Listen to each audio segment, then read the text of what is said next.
Hi everyone, welcome to Lime Life and True Beauty with Biffy Ipple. Thanks for tuning in. I've got another yummy recipe for you all today. Again, if you like my videos, go ahead and subscribe to my YouTube, Facebook, and Instagram page. Alright, so we're going to make a yummy spinach artichoke dip, so let me tell you what you need. You don't need a salad spinner, but it's the best item I've been able to use to drain everything. So you're going to need about 1.5 to 2 cups of spinach, 12 ounces of artichoke hearts, remember both of these need to be drained, 1 tablespoon of lemon juice, and then you're going to need half a cup of mozzarella and half a cup of Parmesan cheese. You may want to add more if you would prefer it to be a little bit cheesier. You're going to need half an avocado, so we will cut that later. Next, you'll need 8 ounces of cream cheese that's softened and some garlic powder. You'll also need salt if you want to add a little bit more sodium into your recipe. Alright, so the first step is go ahead and set the oven to 350 degrees. And while that's happening, we'll go ahead and create the dip. So the first step is go ahead and find whatever method you use to drain the artichoke hearts as well as the spinach. I prefer to use a salad spinner because it's the best, most effective way I've been able to drain things in the past. I don't know if anyone else has a better method, but that's what I've been able to use. So it takes me about 3 to 4 spins to drain the artichoke hearts, and then the spinach might take a little bit longer since spinach seems to absorb the liquid better. But after you drain your spinach and artichoke hearts, you'll go ahead and put them into a blender. So I'm going to move the artichoke hearts over into a blender so that I can drain the spinach next. Now you can leave the spinach and artichoke hearts the way they are and you don't have to blend them. I just prefer to blend them because it makes a different kind of texture, and so that's just my preference, but you don't have to blend them. What you can do is just skip this step and move on to the step after the blending process. Okay, so now I'm on the step of draining the spinach, and again, take a look how well that salad spinner did. And I'm gonna spin the spinach again about 3 to 4 times. It just depends on what type of spinach you use. Now for this recipe, it usually calls for frozen spinach, but I just had canned spinach on hand, and so that's what I ended up using. But you would have the frozen spinach unthawed and drained as well. I don't really know if frozen spinach has a different taste or texture or the reason for it, and so I'm not sure why it calls specifically for frozen spinach, but again, I just used canned spinach this time. Okay, so because I'm blending it, I'm gonna go ahead and just add the ingredients that need to be put in to the dip that would need to be mashed up anyway, and I'm going to add them to the blender as well. So cut that avocado in half, and I'm going to show you how I actually cut an avocado because it's the most effective way I feel like to get all of the meat out as much as possible, and then have it in squares so that it's easier to put in the blender. So I just cut across both ways and I make these little squares, and then when I'm done with that, I just squeeze the shell to get all of the meat out. And I've been able to get all of the avocado out that way. Sometimes I know there's certain cuts people do and it's just not very effective to get all the meat out of the avocado, but this is the most effective way I've been able to do it. And so I like to do this method.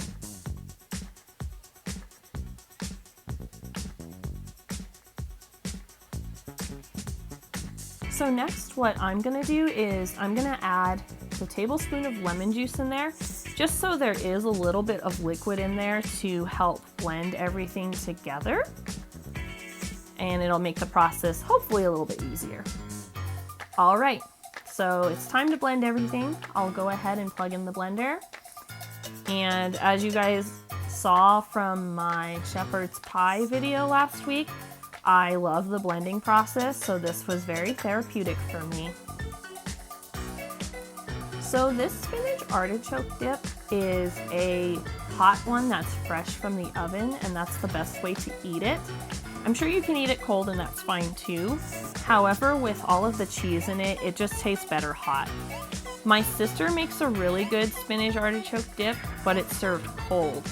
And so it really just depends what you want to go for, temperature-wise, and what type of texture you're looking for when you're serving it with snacks and chips and crackers. So mine is hot, and I like it just with that combination with the cheese that you blend with it. And so it's really delicious. I think you guys will like it a lot. Something that I got feedback about this batch is that I added the avocado and the lemon juice in there because I like to try different things and spice things up. And some people didn't really care for it as much as batches I've made in the past because of the lemon juice, making it a little bit more sour.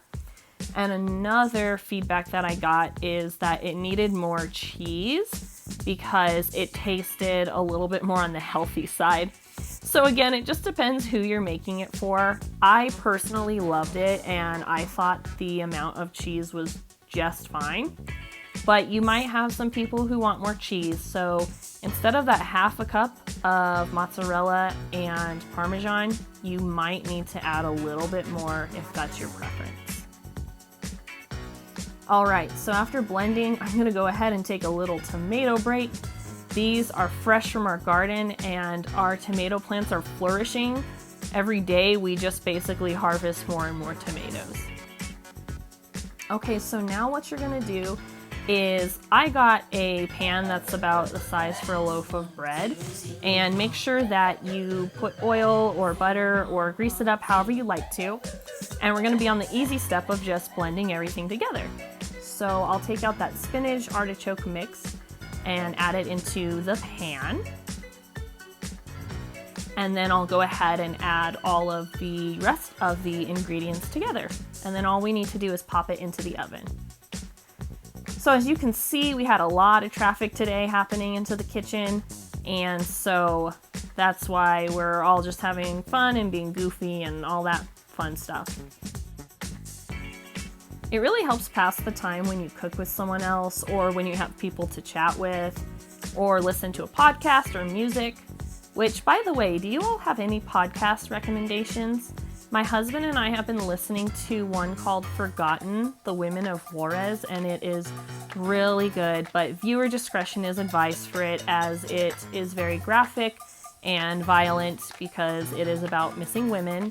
However, it has brought a lot of awareness to me about some issues that I didn't know about, and so it's a really good podcast. But I'm wondering if you all have any other recommendations. I would really love to find some more to listen to on walks and when I'm cooking and when I just have some downtime. So now you'll go ahead and blend everything together. I added the cream cheese and the Parmesan and mozzarella cheese, and I'm just mixing everything together. You're gonna blend it just where basically you don't wanna see those white chunks of cheese that you're still seeing as I'm blending. You'll know then that it's fully blended when everything just looks more even and consistent. So after you do this whole blending process, it's really easy. You just pop it in the oven. But of course, we had to get a hello from a special guest. This is my son. He wanted to come and say hi.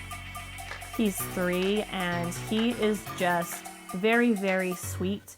He's got a very compassionate and kind heart, and I can see that he's very in tune with what's going on around him and with people.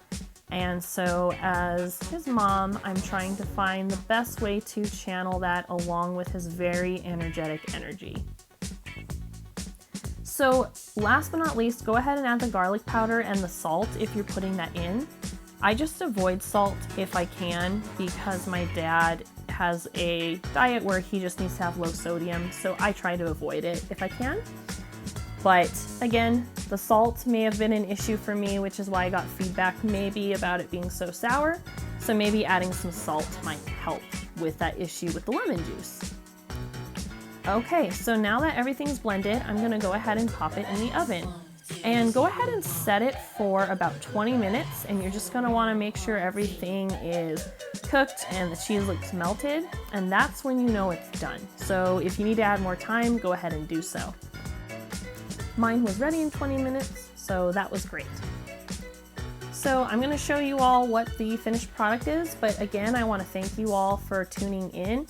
If you liked this, please go ahead and subscribe to my YouTube channel, my Facebook page, Lime Life and Tribute Biffy Ipple. You can also follow me on my personal accounts, which is Biffy Ipple at Facebook, and then Bodacious Biffy on Instagram. Okay, so I just got it out of the oven, and I've got a plate full of crackers. So you can have this with crackers, with chips, whatever sounds good with this spinach artichoke dip. But it's nice and hot, and so it's gonna be so delicious and fresh from the oven. But take a look.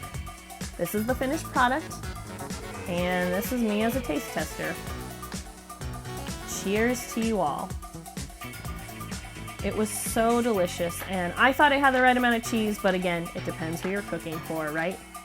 Okay, all my love, joy, abundance, and peace. You guys take care.